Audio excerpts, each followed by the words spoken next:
প্রিয় দর্শক, আমার পাশে যাকে দেখতে পাচ্ছেন তিনি মাত্র 18 বছর বয়সী একজন টকবগে তরুণ। তার বোন মেরুতে একটা বড় ধরনের সমস্যা হয়েছে। এখানে কোন জায়গা সেই বিষয়টা আমরা একটু পরেই জানাচ্ছি। তার নাম হচ্ছে জায়েদ হোসেন। সে একজন প্রবাসীর ছেলে। একটি মধ্যবিত্ত পরিবার ইতিমধ্যে 10 থেকে 15 লক্ষ টাকা খরচ করেছে তার পেছনে। বিভিন্ন জায়গায় তাকে রোগটা ধরার জন্য ইতিমধ্যে এই টাকাগুলো ব্যয় হয়েছে। বর্তমানে তার রোগটা কিন্তু ধরা পড়েছে। আমরা যেখান থেকে কথা বলছিলাম এটি ধলই ইউনিয়নের কাটেরহাটের পূর্ব পাশে বা শাহজাহান শাহ মাজারের পূর্ব পাশে সেকান্দারপাড়া 6 নং ওয়ার্ড। এখানকার প্রবাসী জাকির হোসেনের ছেলে হচ্ছে আমাদের জাহেদ ভাই। ওর মাত্র 18 বছর বয়স, এসএসসি পরীক্ষা একটা দিয়েছে। সকলে ভিডিওটি সম্পূর্ণ দেখে সিদ্ধান্ত নেবেন। আমি একটু ভাইয়ের সাথে কথা বলতে চাই। ভাইয়ের নাম কি? আব্দুর রহিম। আব্দুর রহিম ভাইয়ের সাথে একটু কথা বলতে চাই। আসলে কি হয়েছিল যদি একটু জানাতেন, বা আপনারা আসলে কেন সবাই উপস্থিত হয়েছেন? এখানে অসংখ্য মানুষ উপস্থিত হয়েছে। জি, আসসালামু আলাইকুম। বিসমিল্লাহির রহমানির রহিম। আটাদার থানার অন্তর্গত ঐতিহ্যবাহী দলই ইউনিয়ন পরিষদের 6 নম্বর ওয়ার্ডের সেকান্দারপাড়া শিকদার বাড়ি নিবাসী জনাব মোহাম্মদ জাহেদ হোসেন জামশেদ, পিতা জাকির হোসেন, ওমান প্রবাসী, সেকান্দারপাড়া শিকদারবাসী। ওনার আসলে 2-3 বছর পূর্ব পর্যন্ত ওনার চিকিৎসা চলতেছে। ওনার রোগ নির্ণয় করতে পারে নাই। 2 বছর আগেও আমার জানা মতো ও ইন্ডিয়া গেছে। ইন্ডিয়া গিয়ে যাওয়া আসার মধ্যে ওনার টাকা খরচ করেছে পারিবারিকভাবে। তো ওনার রোগ শনাক্ত করতে পারে নাই। বিগত 2 মাস আগে আবার পুনরায় ইন্ডিয়া গেছে। ইন্ডিয়া গিয়ে ও রোগটা শনাক্ত হয়েছে। ও রোগটা হয়েছে ডাক্তারের বাসায় সাইক্লিক নিউট্রোপিয়া রক্ত নামক রোগে ভুগতেছে, যার কারণে অল্প কিছুদিন পর পর তার রক্তের নিউট্রোফিলের পরিমাণ কমে যায়। ফলে সে সহজেই অন্যান্য সকল রোগে আক্রান্ত হয়। নিউট্রোফিল যেটা মানুষের দেহে জীবাণু ধ্বংস করে। এই যাবৎ গত 2-1 বছরে প্রায় ওনার পরিবারের পক্ষ থেকে পরিবারের যা সম্পদ ছিল, ওনার বাবার ওমান প্রবাসী, উনি সেখানে একটা লেবারে চাকরি করে। ওর যা ইনকাম হয়েছে পারিবারিক খরচ করার পরে যা ছিল, ওর ছেলে ওর দুইটা ছেলে ছোটো ছেলে, উনি 2024 সালের এসএসসি পরীক্ষার্থী। ওনার পিছনে প্রায় 10-12 লক্ষ টাকা খরচ করছে। খরচ করার পরে রোগ নির্ণয় হয়েছে। এখন ইনশাল্লাহ ডাক্তার বলছে যদি ওর বোন মেরো ট্রান্সফার বা অস্থিমজ্জা প্রতিস্থান করা যায়, তাহলে ইনশাল্লাহ আমার বাতিজা মোহাম্মদ জাভেদ হোসেন পুনরায় জীবন ফিরে পাবে। তো আমি ওনাদের পরিবারের পক্ষ থেকে, আমাদের এলাকাবাসীর পক্ষ থেকে দেশ বিদেশের সকলের প্রতি উদাত্ত আহ্বান জানাবো। আমরা যদি যার অবস্থান থেকে যার যে পরিমাণ সম্ভব একটু আর্থিকভাবে সহযোগিতা করতে পারি, ইনশাল্লাহ আমার বাতিজাটা পুনরায় জীবন পাবে। আপনাদের কাছে আমি সকলের কাছে দোয়া এবং সাহায্য কামনা করতেছি। আপনারা যার স্থান থেকে ওনাকে একটু সহযোগিতা করবেন। ওনার সহযোগিতার করার জন্য ওনার বড় ভাইয়ের একটা বিকাশ নম্বর এবং নগদ নম্বর দিতেছি। আপনারা নম্বরটা একটু লিখে নেন। আমি নম্বরটা বলতেছি, রিপিট: 01612142847। আচ্ছা, এই বিষয়গুলো আমরা দিব আসলে ইনশাল্লাহ। আমি এই পর্যন্ত সকলের কাছে আবার দোয়া চাই শেষ করছি।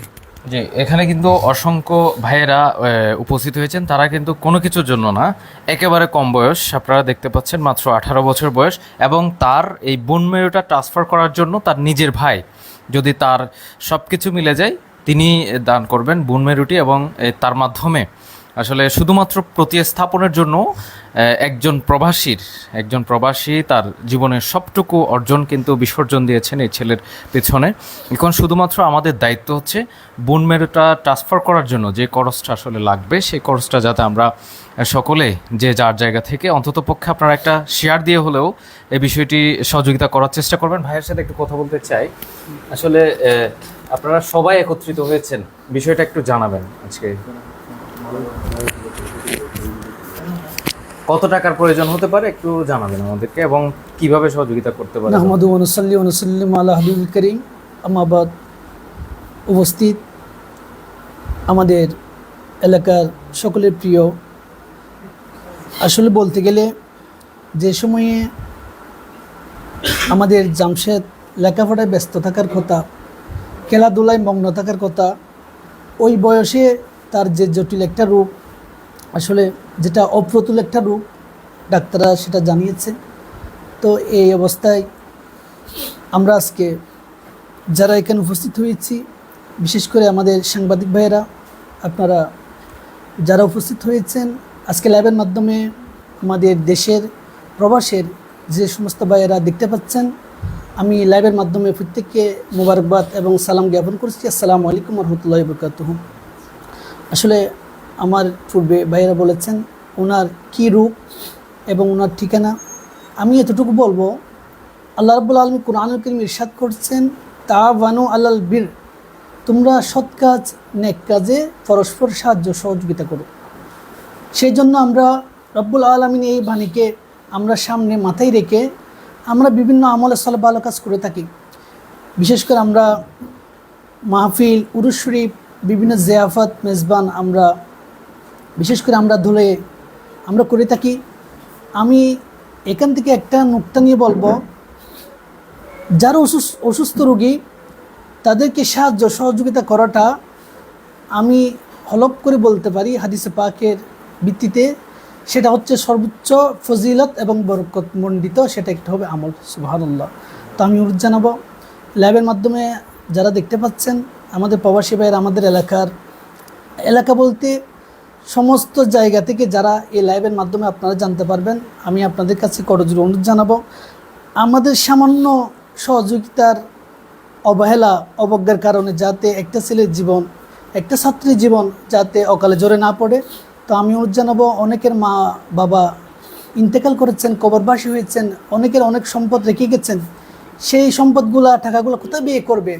তো আমিও আপনাদের একটা পথ দেখিয়ে দিচ্ছি, আপনারা যদি সাদকার নিয়তেও যদি আপনাদের মা বাবার কবর যদি জান্নাতে উচ্চ আসনে আসীন করার জন্য আপনারা মনস্থ করেন, আমি হলফ করে বলবো, আপনারা যদি সেই নিয়তে যদি আপনারা দান করেন, আল্লাহ রাব্বুল আলামিন এই ওসিলায় আপনাদের মা বাবার কবরে, মুরব্বীদের কবলে ইসালে সব পৌঁছবে। সবাইকে ধন্যবাদ এবং মোবারকবাদ জ্ঞাপন। আসসালামু আলাইকুম। প্রিয় দর্শক, আমি যে বিষয়টি বলতে চাই, এই যে আমার পাশে যাকে দেখতে পাচ্ছেন, এ হচ্ছে ছোট ভাইটা, আসলে জাহেদ। ও হচ্ছে ওর যে পরীক্ষা নিরীক্ষাগুলো হয়েছে এবং ইউনিয়ন পরিষদের চেয়ারম্যান, আমাদের ধলো ইউনিয়ন পরিষদের চেয়ারম্যান, তিনিও কিন্তু সব কিছু অবগত রয়েছেন এবং তিনিও তার জায়গা থেকে হেল্প করছেন। আমরা নিশ্চয়ই বিকাশ এবং যে নাম্বারগুলো রয়েছে সেগুলো আপনাদের স্ক্রিনে দেখাচ্ছে এবং আমরা ডেসক্রিপশনে দিয়ে দিব। এবং তার কিন্তু যে রোগটি হয়েছে সেটি শনাক্ত করতে কিন্তু তার অনেক সময় লেগেছে, যার কারণে তারা একটি আসলে ছোটোখাটো পরিবার, মধ্যবিত্ত পরিবার, তাদের যে সঞ্চয় থাকার কথা, একজন প্রবাসী, সকলেই জানেন কতটুকু আসলে একজন প্রবাসীর আয় ইনকাম, এই বিষয়ে সকলেই জানেন। সো আমি জানাবো, আমার অনেক ফলোয়ার্স রয়েছে যারা ওমান প্রবাসে থাকেন। আপনারা দেখতে পাচ্ছেন ধলই ইউনিয়নের একটি প্রত্যয়নপত্র রয়েছে, ইউনিয়ন পরিষদ থেকে দেওয়া হয়েছে। আসলে অনেকগুলো রিপোর্ট যদি দেখাতে যায়, আমি দেশে বিদেশে অনেক পরীক্ষা নিরীক্ষা করেছি, সব মিলিয়ে কিন্তু তারা অনেক কষ্ট করেছে এবং রোগটি শনাক্ত করতে করতে তাদের অনেক টাকা পয়সা ইতিমধ্যে খরচ হয়েছে। আমি একটু ভাইয়ের সাথে, যে রোগাক্রান্ত ভাইটা আসলে জাহেদ, সে একটি পরীক্ষা দিয়েছে, আমি তার সাথে একটু কথা বলতে চাই। ভাই, আসলে কখন বুঝতে পারলেন যে আপনার বা এখন বর্তমানে যারা যে পরিস্থিতি, কি ফেস করছেন, আসলে কি সমস্যা হচ্ছে? আমার সবসময় জ্বর হয় 15 দিন 1 মাস পর। এই জ্বরটা ইঞ্জেকশনের মাধ্যমে যায়, এমনি যায় না, 1 মাস মতো থাকে আর কি। তো শরীরে বিভিন্ন ইনফেকশন হয়, অ্যালার্জি, তারপর গা মতো আরও বিভিন্ন ইনফেকশন হয় শরীরে। আপনি জনগণকে কি জানাবেন, একজন শিক্ষার্থী, বয়স কম, কি জানাবেন আসলে তাদের প্রতি? আমি তাদের প্রতি সহযোগিতা কামনা করছি সবার প্রতি। দেখেন, ও আসলে একজন শিক্ষার্থী, কি বা বলতে পারে, ঠিক আছে? এই যে ও একজন শিক্ষার্থী, মাত্র 18 বছর বয়স, সে কি বলতে পারে? সে চায় জীবনটা যাতে সেও স্বাভাবিকভাবে বেঁচে থাকতে পারে। একটি এসএসসি পরীক্ষা দিয়েছিল, আমি খুব কষ্ট পেয়েছি বিষয়টা শুনে। আমার অনেকে ওমানে রয়েছেন প্রবাসী ভাইয়েরা, তার বাবা একজন ওমান প্রবাসী, তিনি তার যে ধার দেনা করে যতটুকু সম্ভব চেষ্টা চালিয়েছেন এবং রোগটি প্রথমত জানার জন্য বা রোগটি সিলেকশন করবার জন্য তার অনেক টাকা পয়সা খরচ হয়েছে ইতিমধ্যে। এই মুহূর্তে তার 25 থেকে 30 লাখ টাকা বা আরও বেশি টাকা পয়সা খরচ রয়েছে।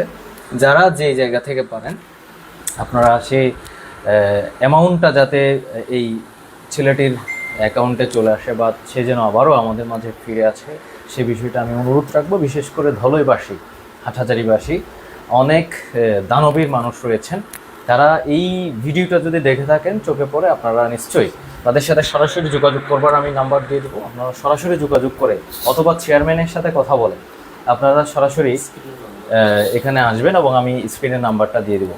হ্যাঁ, সবাই ভালো থাকবেন। এবং এখানে যারা এসছেন সকলে কিন্তু এই যে দেখতে পাচ্ছেন সকলে পরিচিত মুখ।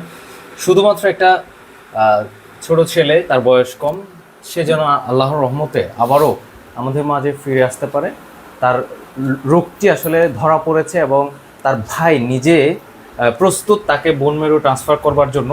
শুধুমাত্র খরচটা যাতে আপনারা তার ব্যবস্থা করতে পারে সেই বিষয়টার জন্য আমরা মূলত এখানে হাজির হয়েছি। সকলে ভালো থাকবেন, সুস্থ থাকবেন এবং নিরাপদ থাকবেন, অন্যকে নিরাপদ রাখবেন। এই ছেলেটিকে অবশ্যই আপনারা সহযোগিতা করবেন। আসসালামু আলাইকুম।